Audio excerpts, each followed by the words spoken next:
So, take a day off and take it to the West Coast. And I think when they go to the West Coast, that side of the country gives you a little boost, that fresh air. So we'll see how they play. Good evening and welcome to Sports Plus. I'm Corey Miller. Frank Cusimano has the night off. Tonight we'll sit down with Oliver Marmol as October nears and take a closer look at the baseball bond of Adam Wainwright and Yadier Molina. Chasing 700 is sponsored by CarShield. But first, we start with what the Cardinals were up to today. In their last game before heading out on an 8-game road trip, Albert Pujols was trying to get closer to history, and the team was trying to take the finale against the lowly Reds. They went 0 for 2 in those goals. So let's hit the highlights for tonight's main event. Jordan Montgomery did not have his best stuff, but he battled. Second inning coming up. He's going to catch Nick Senzel leaning for the strike, or picks him off. The Cardinals execute the rundown, and Albert tags him after the pump fake out. But in the third, 2 on and 2 out, Montgomery can't close out the inning. Spencer Steer's shot eats up Nolan Gorman. Jose Barrero scores, and the Reds take the lead. John Mozeliak didn't see much in the way of offense today from the Cardinals. They loaded the bases in the third, but Corey Dickerson hit into the room service 6-4-3 double play. It was still 1-0 in the sixth, but Stuart Fairchild ends Montgomery's day with a drive that carries into the seats to make it 3-0 Reds. Albert leading off in the ninth, and he may be pressing just a little bit. First pitch swinging. It's a sky-high pop-up. He's gone 0 for 9 since hitting career home run number 698. Cardinals get only 2 hits as the Reds win 3-0. I would call it a bad game, and we lost. I want to win every time we go out there, but it's definitely, I don't know, I struck out 9 guys, so I should be excited about that, but I'm not. It stings, so try and be better next time. Brewers hosting the Yankees, and Aaron Judge is on a mission, folks. Third inning, look at that one go, opposite field, way out for his 58th homer of the year. But it's Judge, and you probably know there was more. Now in the seventh, it's Judge again. Another bomb for number 59. He is now tied with Babe Ruth for the third most in a Yankees season. More importantly, the Yankees win 12-8, so the Cardinals' magic number to clinch the division is down to 8. Let's head to Edwardsville tonight. St. Louis City SC2 taking on Sporting KC2. This game was scheduled to be the first at new Centene Stadium, but was moved due to an electrical issue. The fans brought the noise nonetheless, and they loved this. Corner kick and a header for a beauty of a goal from Kyle Hybert. It would go to a shootout where KC prevailed, but City 2 still clinched first in their conference heading into the playoffs. At this time next year, St. Louis City SC will be playing inside Centene Stadium as part of their inaugural MLS season. This week, the club unveiled its new state-of-the-art training center right across the street from that stadium, and they let me inside to take a look. And this recently completed state-of-the-art training facility that we are joined in today will be named the Washington University Orthopedics High Performance Center.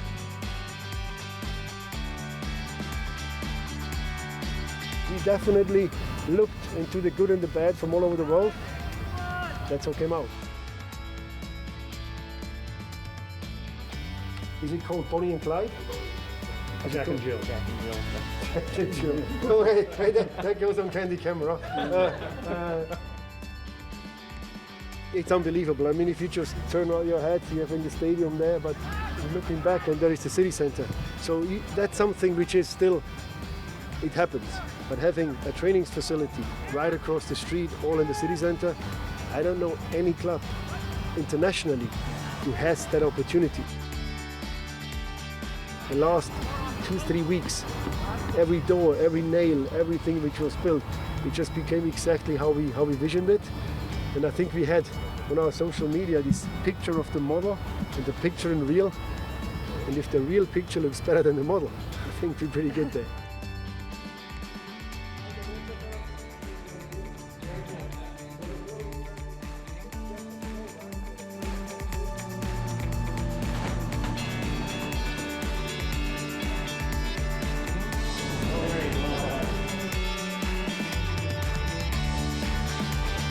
I'm convinced 100% that we will be one of the most difficult teams to play against. It doesn't mean you get many, it doesn't mean you win all the games. But whenever a team comes to St. Louis and sees the arch, they should say like, We don't want to be here. We don't enjoy it here. And that, again, looking just behind, there's the Blues, there's the Cardinals. We've done that to perfection.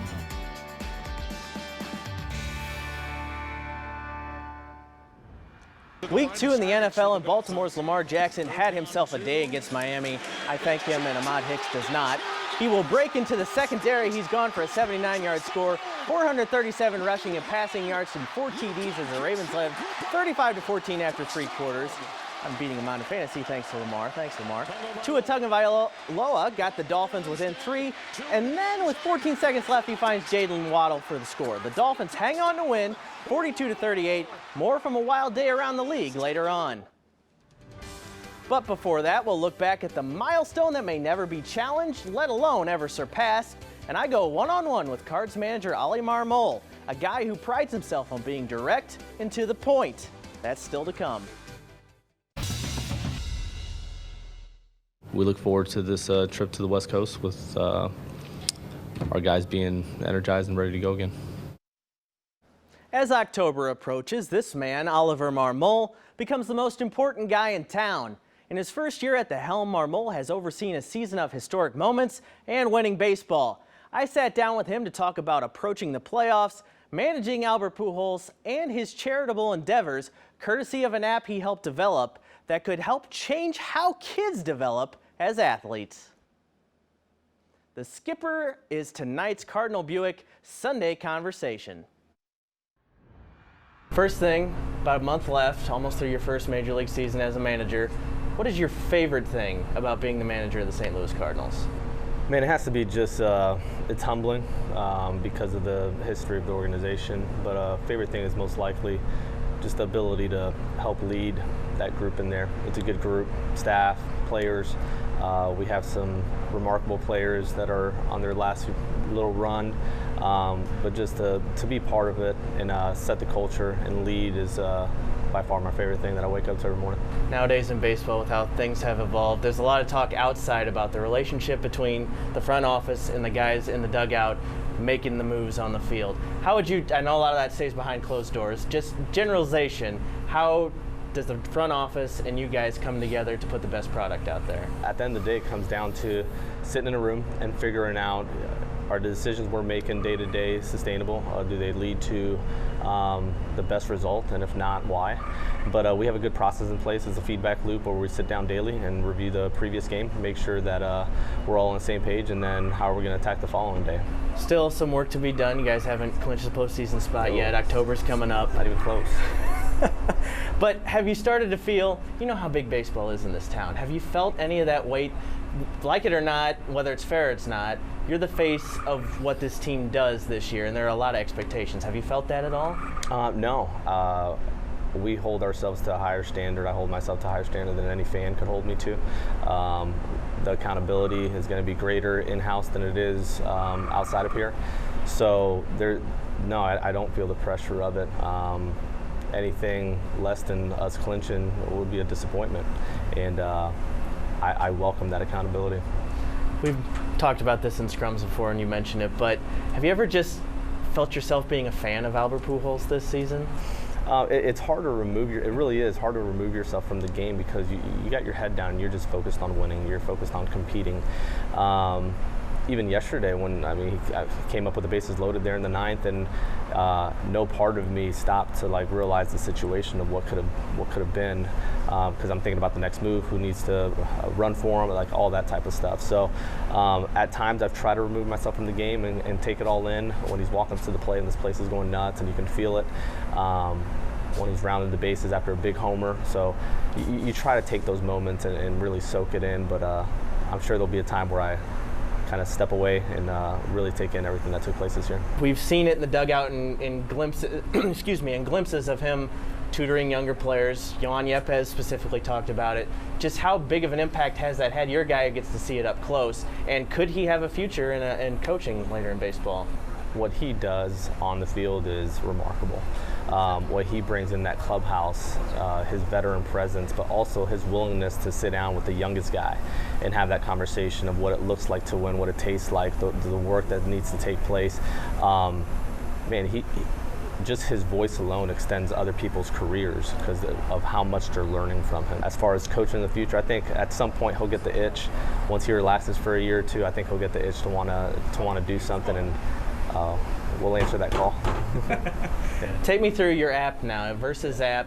How different is it from anything that's out there? How did you get the idea? What we really wanted to do is provide access to the next generation of kids, of aspiring athletes, to be able to learn from some of the greatest minds out there. And we wanted to put a high level of production around these athletes, teaching not only their skill set as far as how to acquire skill, but the mentality component and the emotional IQ component of how to deal with adversity and failure and all the things that you come across when you're trying to have success at the highest level for a long time. So the difference between what we've put out there and what's out there on the market right now is this concept of conversational AI. So the app actually allows you to click on it and have a conversation with the athlete as if they were there, and you can ask Albert or Wayno or Ozzie Smith, or I mean, there's a ton of different athletes on there.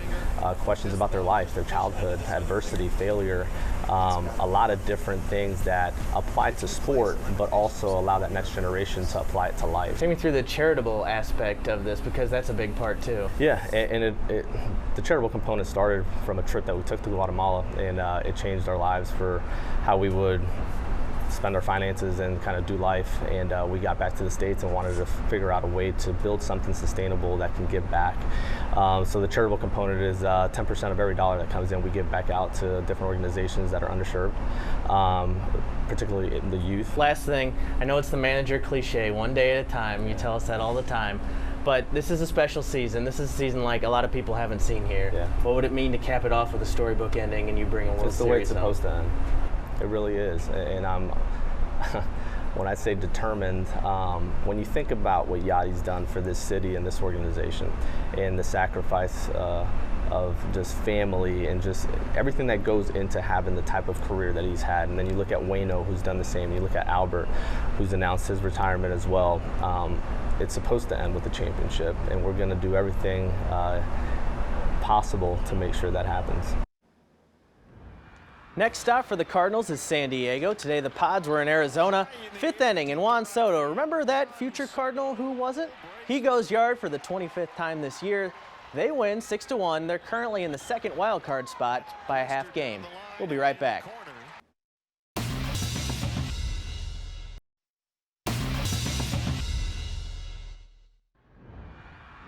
Gazing into Yadi, gets the sign in the first pitch. A strike, and with that pitch, Yadier Molina and Adam Wainwright have set the all-time record.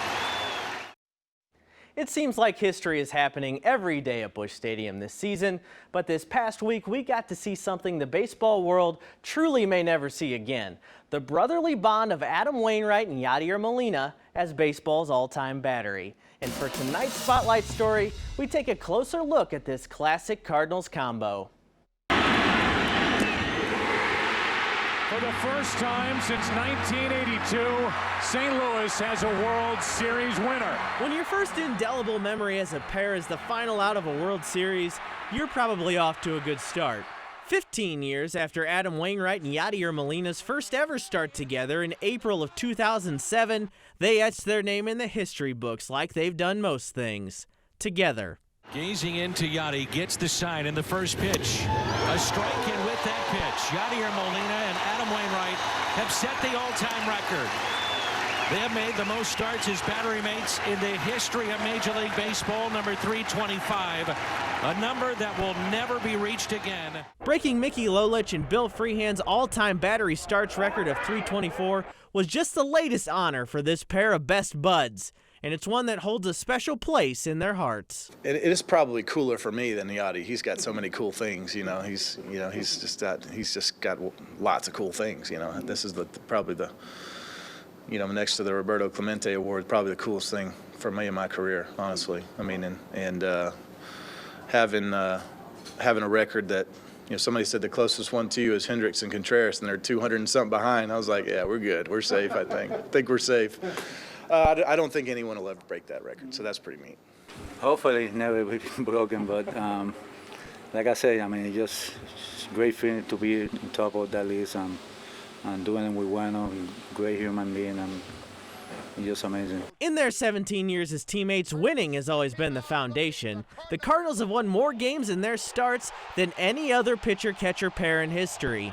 And they're still playing a huge part in their team's success all these years later. And I don't think they would even want it to happen if we weren't in the middle of a playoff race and a playoff hunt and trying to win a division. I think it makes it that much more meaningful. The 2022 storybook ending of a World Series is still firmly in sight. But for these two, they'll always have 325. To get to that record, you gotta be together, and do it with him. Like I say, really great human being, and really great teammate, a friend and brother for me. I mean, it's just amazing feeling, and just something that I never was expecting to do it, but we did it, and I'm happy with it. Back to the NFL. The Raiders led the Cardinals 23-7 in the fourth quarter, but don't look now. The Gridbirds rallied. And when Kyler Murray drilled this crazy pass to A.J. Green, the game was tied at 23 and headed to overtime.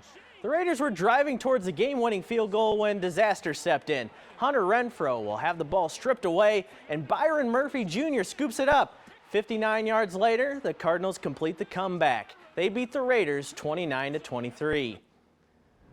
Then there was the Jets, trailing in Cleveland by 13 with under 2 minutes to go. But Joe Flacco finds a wide-open Corey Davis, and he will score easily to make it 30-24. So you're telling me there's a chance? Yep, the Jets recover the onside kick, and then Flacco will hit Garrett Wilson for another score, and the Jets steal one away from the Browns. The final 31-30. From the improbable to the downright embarrassing, Indianapolis went down to Jacksonville and laid an egg. James Robinson took it 37 yards for the touchdown here. The Jags win 24-0, and it is the 8th straight year the Colts have gone to Jacksonville and come home with a loss. We'll be right back.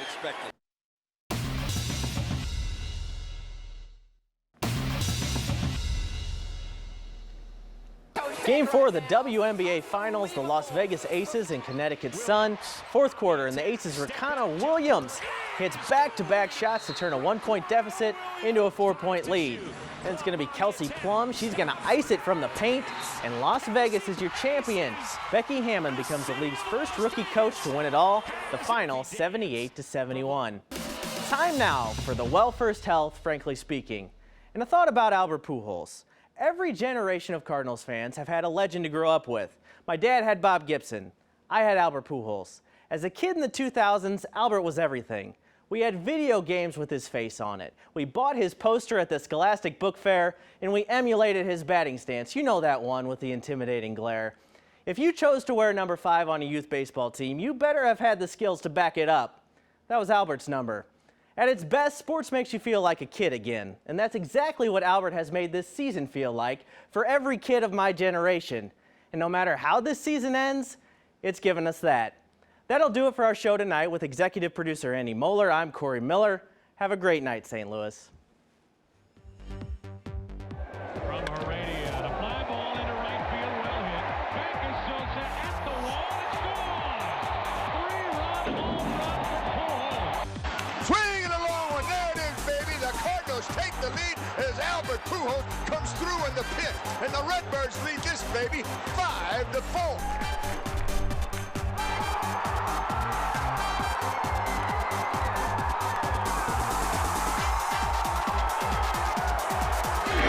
And he hits me, and here goes one into left.